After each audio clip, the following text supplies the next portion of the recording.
I mean, what this has exposed as well, yes, renewables will do part of the job and they will be eventually cheaper, but we still need that baseload power for when the sun doesn't shine, the wind doesn't blow and batteries aren't quite up to scratch. But the problem here as well, David, is that there has not been any bipartisanship on energy policy and the future direction of energy for around 20 years. In many ways, that has contributed to the price problems we're having now. So with that in mind, this is a bold approach. You take it to the next election. If you don't get up, what's next? Is there going to be some kind of truce, détente on energy? Because that might help. Well, they're feeling that now. Anthony Albanese promised a reduction in your energy bill by $275. Yep. He spent $6.5 billion just alone from the Commonwealth, beyond what the states have also added, in trying to reach that in subsidies. And in fact, instead of going down by 275, they've gone up by over 700. And that's because he's ripped supply out of the grid. And supply, particularly with things like gas, where they demonise gas, and I can speak with experience, I lost a $1 billion project through Cenex that was going to put 60 petajoules in the first tranche, another 60 petajoules after that, which is 10% of the East Coast market, all stripped away because they demonise with safeguards mechanism, codes of conduct, price caps.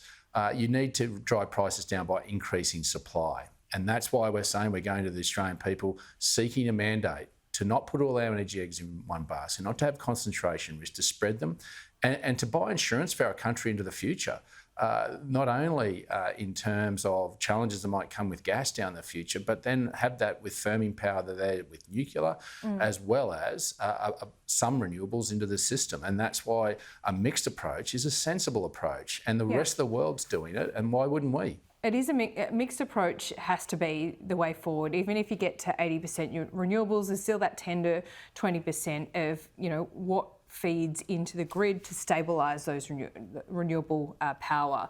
But this plan, 7 nuclear reactors, do we have any idea about what percentage of it might feed into the grid? Will 7 reactors provide 10% of our power? Will it be more or less? Yeah, look, and we'll announce that with the costings in a future date. And we're going to be upfront with the Australian people so they understand that mix about what that transition of some of our coal-fired power stations to nuclear will look like, along with gas and carbon capture storage, along with renewables. And that's about getting the right mix and making sure that you have that with the technology that's available while driving down prices in the long term. Because this isn't an investment for the next 10 to 20 years, which is what this government's just working on. This is one that's going to be there for 80 to 100 years. So there's a significant difference about the long-term investment in building that capacity, building that insurance into our grid for all the mixes to work, to build redundancy about something going wrong in our grid, because we do have that baseload power that is there 24/7. Yeah.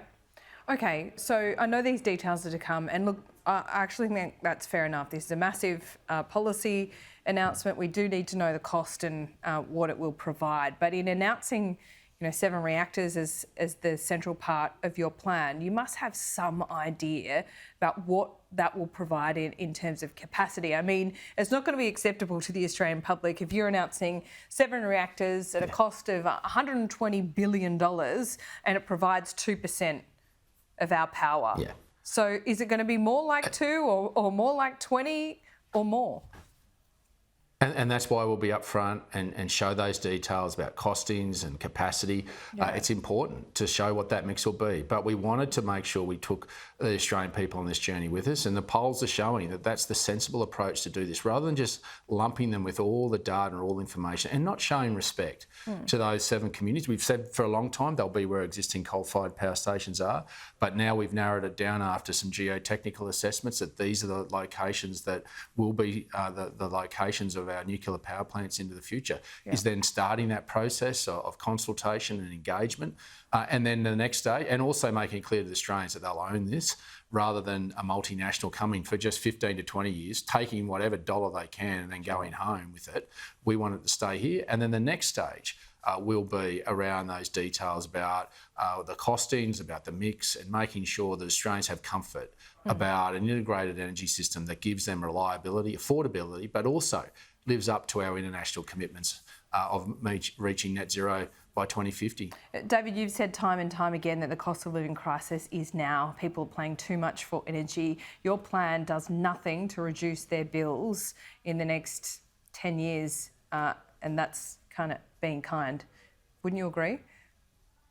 No, what we've been saying from the very start, in fact, the very first media conference and even interview I gave to insiders was about gas and about lifting supply. And you can only drive down prices if you increase supply. And so gas will have to be a very big player in that transition, in making sure, as the states have actually had to also acknowledge, they've had to keep coal-fired power stations going longer to keep that baseload power there. So there is a pathway to this, but you've got to increase supply now. And you can get gas on a lot quicker than building a coal-fired power station or a nuclear power plant. Yeah. Much of the infrastructure is there and the companies and the investment is there, but they've been scared off because of the demonisation by Chris Bowen and Anthony Albanese. They've had an epiphany that now they might need some gas, that they're trying to play nice with the gas companies, but that means that we're looking at the headlines already. Where we could, if we have a cold winter, Victoria could be out. I mean, this is because of the demonisation of this government. You could have had plenty of supply put into the system already.